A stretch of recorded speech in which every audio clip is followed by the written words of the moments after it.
السلام علیکم ورحمۃ اللہ وبرکاتہ۔ الحمد للہ وحدہ والصلاة والسلام علی من لا نبی بعدہ، اما بعد فاعوذ باللہ من الشیطان الرجیم، بسم اللہ الرحمن الرحیم، ان اللہ وملائکتہ یصلون علی النبی یا ایہا الذین آمنوا صلوا علیہ وسلموا تسلیما، اللہم صلی علی سیدنا شفیعنا حبیبنا و مولانا محمد مبارک وسلم۔ محترم ناظرین کرام، قصیدہ بردہ شریف کے ان اشعار کا ہم ترجمہ اور تشریح سماعت کر رہے ہیں جن میں حضرت امام شرف الدین بوصیری رحمۃ اللہ علیہ نے حضور علیہ السلام کی ولادت مبارکہ کے وقت ہونے والے واقعات کو آپ نے اشعار میں قلم بند فرمایا ہے۔ ان اشعار کی تشریح ہو رہی تھی، انہی میں سے آج یہ شعر بھی حضور علیہ السلام کی ولادت مبارکہ کے وقت ہونے والے واقعات کا تذکرہ اس میں کیا جا رہا ہے۔ آپ فرماتے ہیں من بعد ما اخبر الاقوام کاہنہم بان دینہم المعوج لم یقم۔ سب سے پہلے الگ الگ ہم اس کے معنی جانتے ہیں۔ من بعدی، بعد اس کے، ما اخبرہ معنی آتے ہیں خبر دینا، خبر دی۔ اقوام یہ قوموں کی جمع، قوم کی جمع ہے، اقوام جس کے معنی قوم کے آتے ہیں۔ کاہنہم ان کے کاہن، بِأَنَّ یہ خبر، دینہم یعنی ان کا دین، المعوجہ، معوجہ معنی ٹیڑھا، لم یقومی قائم نہیں رہے گا۔ اب اس کا ترجمہ دیکھیں کہ اقوام کو ان کے کاہن نے، قوم کو ان کے کاہن نے خبر دینے کے باوجود کہ ان کا ٹیڑھا دین قائم نہیں رہے گا۔ یہاں پر یہ بتلایا جا رہا ہے کہ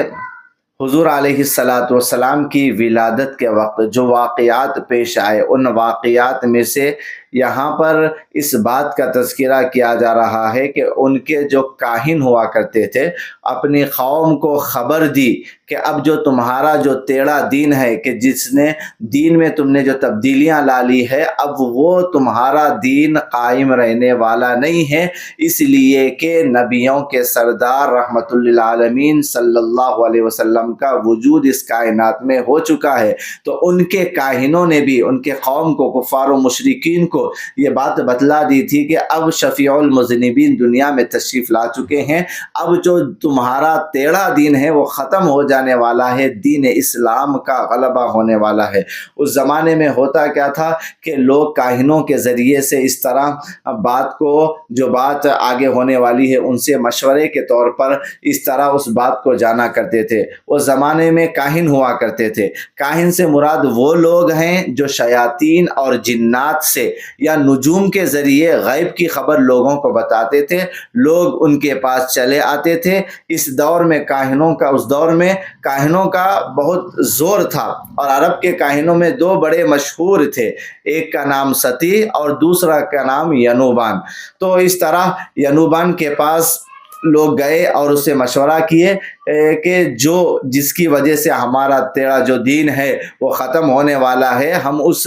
مولود مبارک کی ولادت بسعادت جس کی ہوئی ہے، ہم اس کو شہید کر دینے کے بارے میں آپ سے مشورہ کر رہے ہیں۔ تو اس کاہن نے، ینوبان نے یہ کہا کہ تم اس کام پر قدرت نہیں رکھ سکتے ہو، ان کو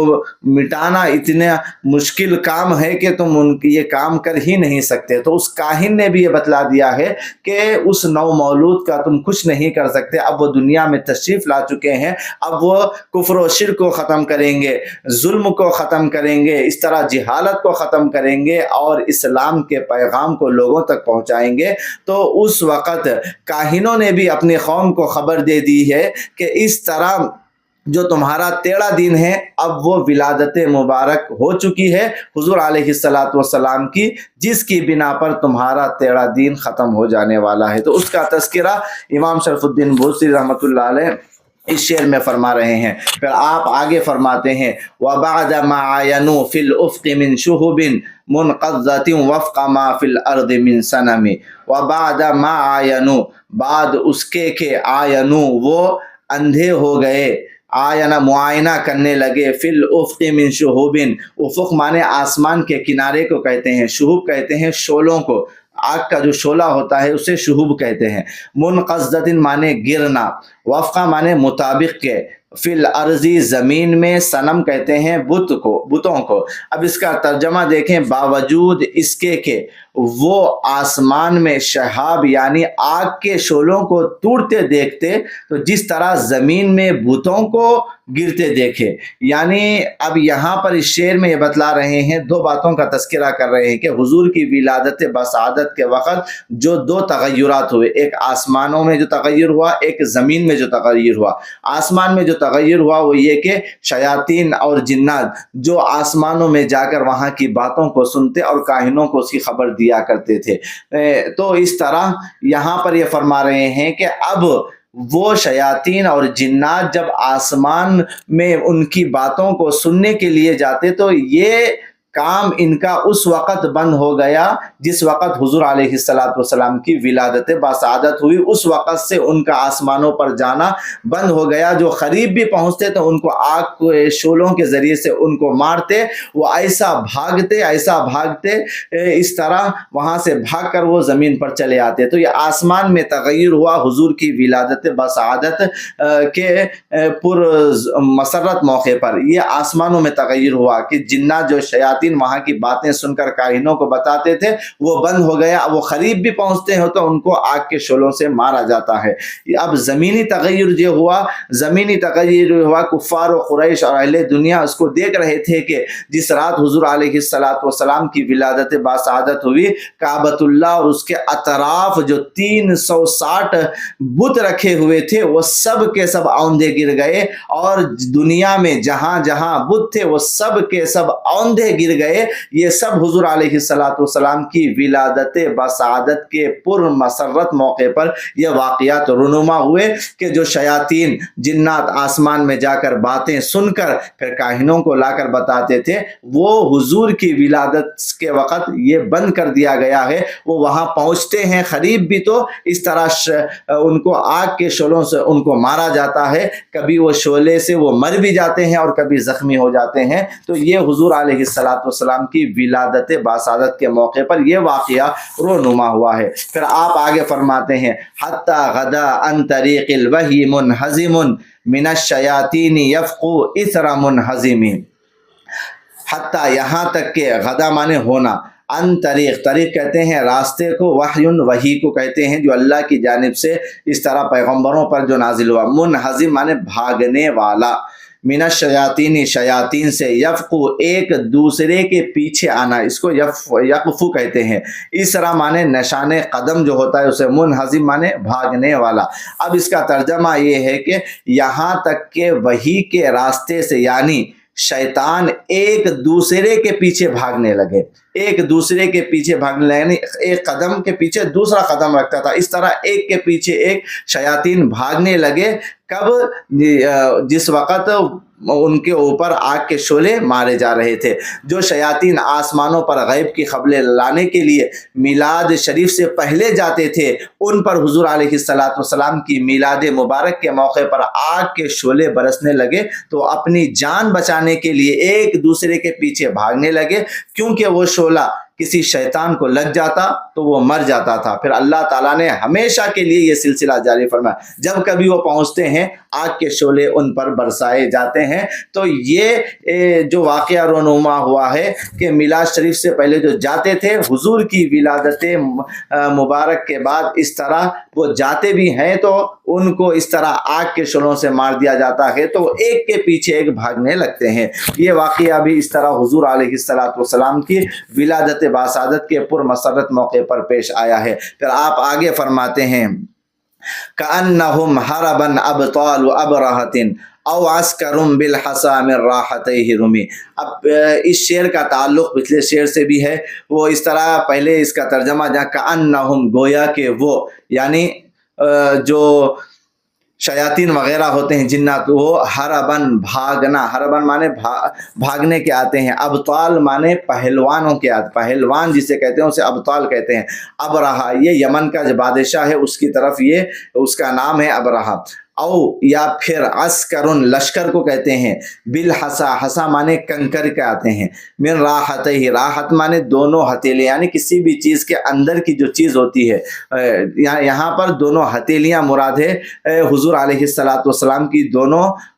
ہاتھ دستے مبارک کے ہتھیلیاں مبارک یہاں پر مراد ہے۔ رومی مانے آتے ہیں پھینکنا، مارنا۔ تو اب یہاں اس کا ترجمہ ہوتا ہے وہ شیاطین بھاگنے میں، یعنی جب ان کو آگ کے شعلے مارے جا رہے تھے تو ان کے بھاگنے کی کیفیت کیا تھی، اس کیفیت کو یہاں پر بیان کر رہے ہیں کہ وہ شیاطین بھاگنے میں ابرہا کے لشکر کے یا اس فوج کے مانند ہے جس کو آپ صلی اللہ علیہ وسلم کے دست مبارک سے کنکریوں سے مارا گیا ہے۔ اب یہاں پر اس شعر میں دو باتوں کا تذکرہ کیا جا رہا ہے۔ پہلی بات تو یہ کہ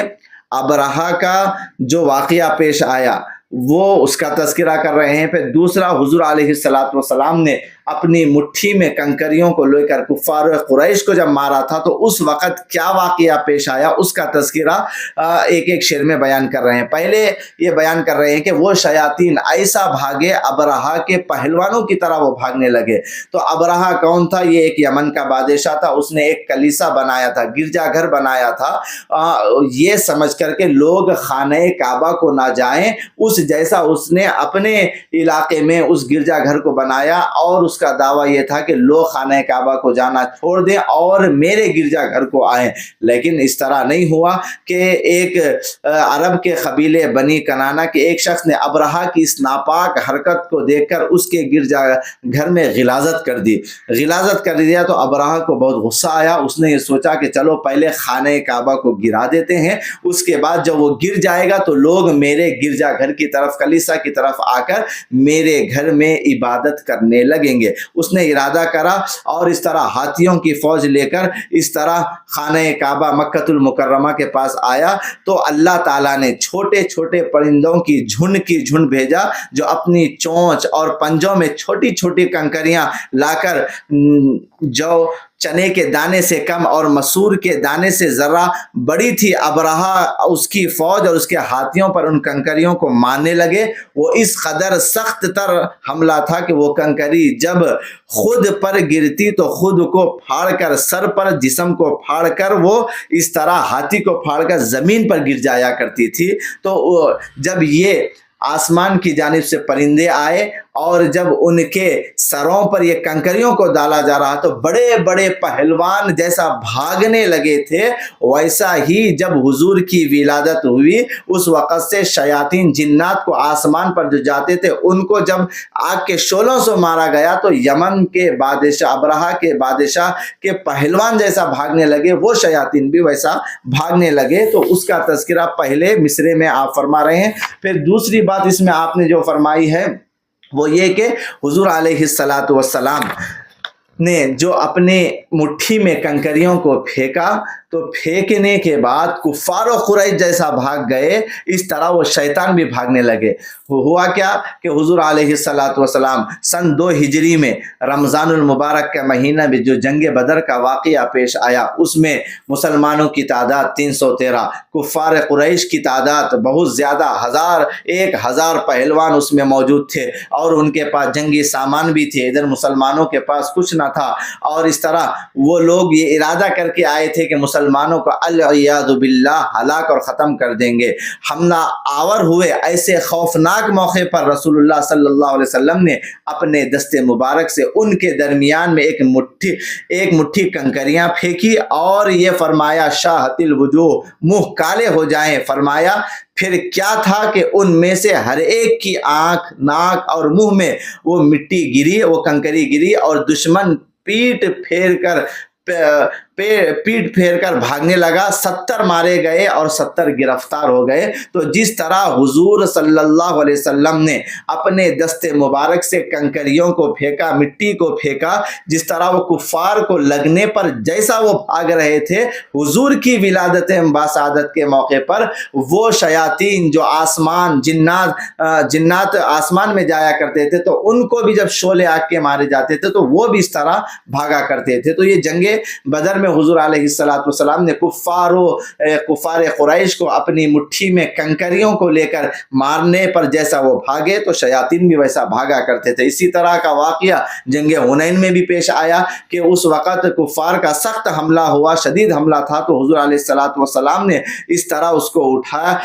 اپنے کنکریوں کو اپنے مٹھی میں لیا اور ان کی طرف پھینکا تو وہ سارے کفار منتشر ہو کر بھاگنے لگے۔ پھر آپ آگے فرماتے ہیں نبذم بہ بعد تسبیہم ببطنہما نبذ المسبح من احشاء ملتقمی۔ نبذن مانے پھینکنا، بھی ان کا پھینکنا، بعد تسبیح تسبیح کے بعد، ببطنہما ان دونوں ہتھیلی سے۔ نبذ المسبح، نبذ مانے پھینکنے کے، مسبح مانے تسبیح کرنے والا، من احشا، احشا کہتے ہیں پیٹ کو، ملتقم مانے نگلنے والا۔ اب یہاں پر اس کا ترجمہ یہ ہوتا ہے کہ آپ صلی اللہ علیہ وسلم نے ان کنکریوں کو آپ کی ہتھیلی میں تسبیح پڑھنے کے بعد اس طرح پھینکا جیسے تسبیح پڑھنے والے کو نگلنے والے کے پیٹ سے باہر پھینکا گیا ہے۔ اس شعر میں ایک عظیم واقعے کی طرف اشارہ ہو رہا ہے۔ پہلی بات تو یہ کہ پہلے مصرے میں یہ بتایا جا رہا ہے کہ حضور نے جب کنکریوں کو پھینکا تو پھینکنے سے پہلے ان کنکریوں کی حالت کو بتا رہے ہیں کہ وہ کنکریاں حضور کے دستے مبارک میں تسبیح پڑھنے لگی، تو تسبیح وہ کنکریاں پڑھی، بعد میں حضور نے ان کنکریوں کو پھینکا۔ اور روایت میں آتا ہے کہ حضور علیہ الصلوۃ والسلام نے کنکریاں اپنے ہتھیلی میں لیے، پھر ان کنکریوں نے آپ کے دست مبارک میں تسبیح پڑھی، یعنی آپ کے ہر عیب سے پاکی بیان کی، اور دوسروں نے اس تسبیح کو سنا بھی۔ پھر آپ نے ان کنکریوں کو سیدنا ابو بکر صدیق رضی اللہ تعالیٰ عنہ کو دیا تو وہاں بھی وہ تسبیح پڑھی، پھر ان کو آپ صلی اللہ علیہ وسلم نے پھر عمر فاروق کو دیا، وہاں بھی وہ تسبیح پڑھی، پھر عثمان غنی رضی اللہ تعالیٰ عنہ کے ہاتھ میں دیا، پھر حضرت علی مرتضی حیدر کرار رضی اللہ تعالیٰ عنہ کے ہاتھ میں دیا، وہاں بھی وہ تسبیح پڑھنے لگے۔ ہر وقت ہر ایک نے اس کو سنا، پھر ان کنکریوں کو جنگ بدر میں کفار کی طرف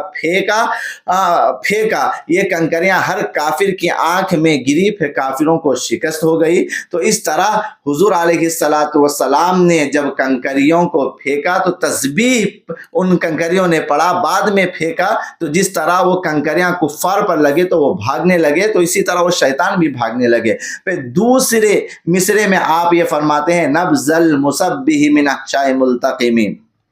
اس طرح پھینکا جیسے تسبیح پڑھنے والے کو نگلنے والے پیٹ سے باہر پھینکا گیا۔ اب یہاں پر اس دوسرے مصرے میں حضرت یونس علیہ الصلوۃ والسلام کے اس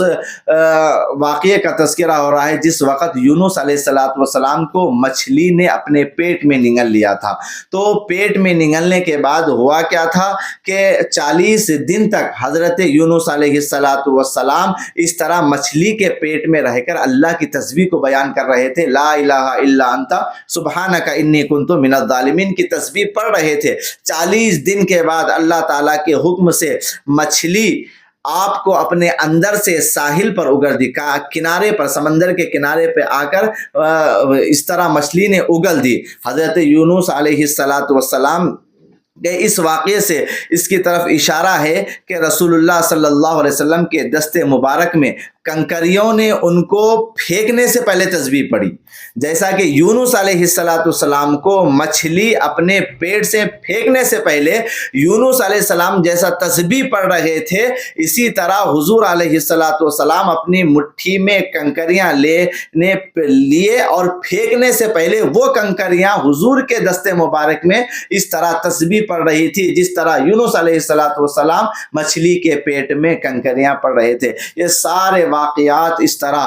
حضرت امام شرف الدین بوسی رحمۃ اللہ علیہ نے جو بیان فرمایا، یہ حضور کی ولادت بسعادت کے موقع پر یہ سارے واقعات رونما ہوئے ہیں، فقط حضور علیہ السلام کی ولادت بسعادت کے موقع پر۔ تو اس شعر کے ذریعے سے حضرت امام شرف الدین بوسی رحمۃ اللہ علیہ چوتھی فصل کا اختتام فرما رہے ہیں، اور اس ساری فصل میں آپ نے حضور علیہ السلام کی ولادت بسعادت کے پرمسرت موقع پر ہونے والے واقعات کا آپ نے تذکرہ فرمایا ہے۔ وصلی اللہ تعالی علی خیر خلقہ سیدنا محمد وعلی آلہ واصحابہ اجمعین والحمد للہ رب العالمین۔